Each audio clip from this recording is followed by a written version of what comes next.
Hey everyone, my name is Ritzy Williams, and today we're going to be talking about what is UX. So let's jump right into it. What is UX? UX stands for user experience. I've broken this down into three different definitions: general UX, company UX, and UX design. What is a general user experience? I have it written down as every interaction people have. So when you interact with something, how you interact with it is your experience. And you're the user. So how someone interacts with something is the definition of general user experience. Then you have company-specific UX, and to me, that's how a person interacts with anything that has a company associated with it. For example, if you buy a shoe at Nike, the entire buying purchase in this situation is the user experience. It also affects the branding, how the checkout process, all of it. And then you actually have UX design. And that is the act of designing what that experience looks like. When you go through that shopping process, is it on a website? Is there a button you press? Do you select your product? Do you change the variants? What are the steps you take? And how does that look? How does it get built? How does this affect the user? How does it meet their expectations and things like that? So that's the three different definitions I've broken it down to. Now let's look at some definitions from some of the other bigger companies. I've got the Interaction Design Foundation, which says user experience, UX design, is the process design teams use to create products that provide meaningful and relevant experiences to the user. This involves the design of the entire process of acquiring and integrating the product, including aspects of branding, design, usability, and function. Adobe, I think, actually has a little extra definition to it that I kind of enjoy. But what theirs is we'll start by defining UX, which stands for user experience. When we say user experience, we're referring to how people interact with a product. For example, when we want to turn a light on in a room, we interact with a light switch. The design of the switch, including the color, material, and physical appearance, may impact how we feel about the interaction. Similarly, in the digital design world, UX refers to everything that affects a user's interaction with a digital product.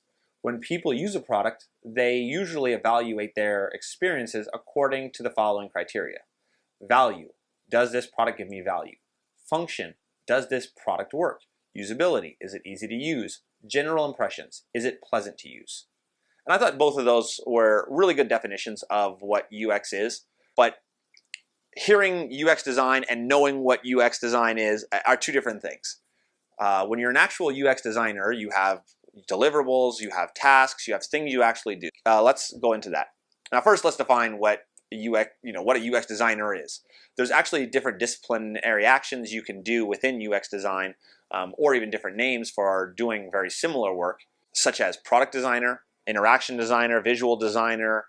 Those are some of the other terms for UX designer. Some of them are more specific on what you're delivering and what is expected from you, while some are, those are the specializations, which are interaction design, research, and visual design. And there's some that are kind of broad. Product designer, UX designer, that really can range of what you're responsible for. And it usually is defined by the company, and in the level of maturity of the UX maturity of the company will start defining what those things are too. More experienced or more mature companies will have specializations, while less mature, your UX designer will be in charge or responsible for everything under the sun. And to be good at all of them is challenging, because there's a different skill set. To be a good researcher, it's not the same as being a good interaction designer or being a good visual designer. To do research, you need to interact with people. You need to be able to ask open-ended questions and really dive and understand the root cause of certain problems and things like that. While a visual designer, you need to know color theory, you need to know spacing, you need to start knowing design systems and things that bring the visual to it. Let's go over the roles of UX design. So there's a lot of names for the roles at UX design, and depending on what you do, your specialization, you'll have different names. Sometimes companies group them all together as UX design. And as a UX designer, you're responsible for research, for creating concepts, for creating the branding, for creating the interaction, creating flows, creating the information architecture. Really, you do it all. And this is kind of a common mistake that some people do, because you can actually become more specialized in knowledge and be better at some than others. There are different skill sets. The three specializations I've broken it down into is a researcher, an interaction designer, and a visual designer.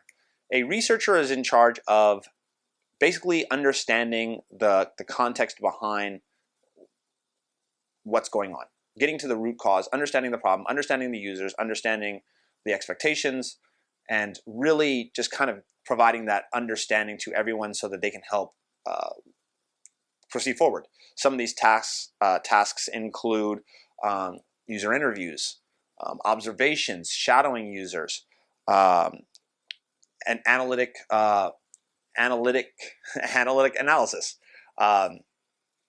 They call it the words that are more commonly used are qualitative and quantitative data, and you analyze them. So you can do a qualitative analysis in which you'll analyze a user interview.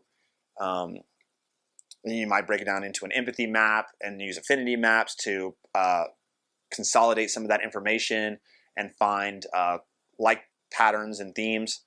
And then also same for an analytical review. You may look and see interactions and see drop-off points and be able to influence the backlog based on some of the analysis done on the analytics. As an interaction designer, you work closely with the researcher to create testable concepts. You're connecting that research and a testable concept. As an interaction designer, you're in charge of figuring out the information architecture. You're in charge of figuring out user flows, how people will react, general concepts, a testable concept, in which case you'll work again with the researcher to test that concept, to find out, does it match the expected mental model of the user? Are we building what they need, and how are we delivering that experience? I mean, are we just delivering what they're expected? Are we pushing it? How can we make it better? But you can also just test to find out if something's usable. Can they get through it? Can a user get through this flow? Can they get through this interaction? Can they get from point A to point B on this website? Can they complete this task? But then you can also have more conceptual testing is, does it meet their expectation from meeting point A and point B and provide value? Is it missing? Is it better than expected? What else can be there? So there's levels of fidelity almost in even usability testing. So then after you have figured out your concept and you understand what's happening, you'll work with the visual designer to make sure you're using the proper patterns, add the branding. The visual designer really is delivering the high fidelity blueprint to the developer, making sure they have the right specs, they have the right color scheme, the right typography, everything that keeps the consistency with the other products and anything else that's not being designed has that consistency with what's currently being designed. They're in charge of the UI, the user interface, and that is, the visual designer's job. And those are like the main sections of UX design. A lot of companies may have special, different roles. I've seen like an information architecture. I've seen a UX prototyper. I've seen different ones, but a lot of them fit into areas of those specializations. And those are the roles of UX design. So now we've gone over what is UX design, what roles are in there.